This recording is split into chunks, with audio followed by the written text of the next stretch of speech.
وقت آئے گا میری امت پر وَيَكُونُ الْحُكْمُ ضُعْفًا کہ انصاف کمزور ہو جائے گا. یہ 15 صدیاں پہلے، بار بار کہہ رہا ہوں، 15 صدیاں پہلے حضور علیہ السلام نے یہ ارشاد فرمایا وقت آئے گا میری امت پر کہ انصاف کمزور ہوگا. آج دیکھ لیں عدالتوں کا نظام، آج دیکھ لیں کورٹ کچہری کا نظام. جس کے پاس چند ٹکے ہوتے ہیں نا اسے انصاف ملتا ہے، جس کے پاس مال ہوتا ہے اور جو اثر رسوخ والا ہوتا ہے، جس کا بڑے بڑے لوگوں کے ساتھ جس نے خوشامد کی ہوئی ہوتی ہے، جس کی زیادہ بول چال ہوتی ہے، تعلق ہوتا ہے، اس کی کورٹ کچہری میں بھی بات سنی جاتی ہے، عدالت میں بھی اس کا مسئلہ حل ہوتا ہے. غریب بندہ پھنس کے رہ جاتا ہے. اور یہ ایک فیض صاحب ہے، بہت بڑے لکھاری تھے. 1986 میں انہوں نے ایک بات لکھی تھی، پھر انہیں سزا بھی ہوئی تھی. حق بات کرنے پر نا 1986 میں بھی سزا ہوتی تھی. توجہ ہے نا آپ حضرات کی. 1986 میں جب فیض صاحب کو نا سزا ہوئی، آپ نے چند جملے لکھے. وہ 1986 کی بات کر رہا ہوں. اس وقت ہمارے اس پاکستان کا نظام یہ تھا. اب تو 2025 ہے، اب تو بالکل عدالتوں کے نظام کمزور ہو چکے ہیں، کورٹ کچہری کے نظام کمزور ہو چکے ہیں،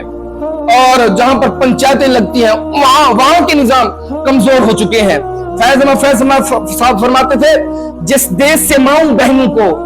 اغیار اٹھا کر لے جائیں، جس دیش سے قاتل غنڈوں کو اشراف چھڑا کر لے جائیں، جس دیش کی کورٹ کچہری میں انصاف ٹکوں پر بکتا ہو، جس دیش کا منشی قاضی بھی مجرم سے پوچھ کر لکھتا ہو، جس دیش کے چپے چپے پر پولیس کے ناکے ہوتے ہوں، جس دیش کے مندر مسجد میں ہر روز دھماکے ہوتے ہوں، جس دیش میں جان کے رکھوالے خود جانے لے معصوم کی، جس دیش کا حاکم ظالم ہو سسکینہ سنے مجبوروں کی، جس دیش کی گلیوں کوچوں میں ہر سمت فحاشی پھیلی ہو، جس دیش میں بنت حوا کی چادر بھی داغ سے میلی ہو، جس دیش میں آٹے چینی کا بحران فلک تک جا پہنچے، جس دیش میں پانی بجلی کا فقدان حلق تک جا پہنچے،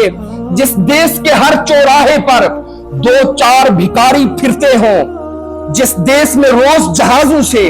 امدادی تھیلے گرتے ہوں، جس دیش میں غربت ماؤں سے بچے نیلام کراتی ہو،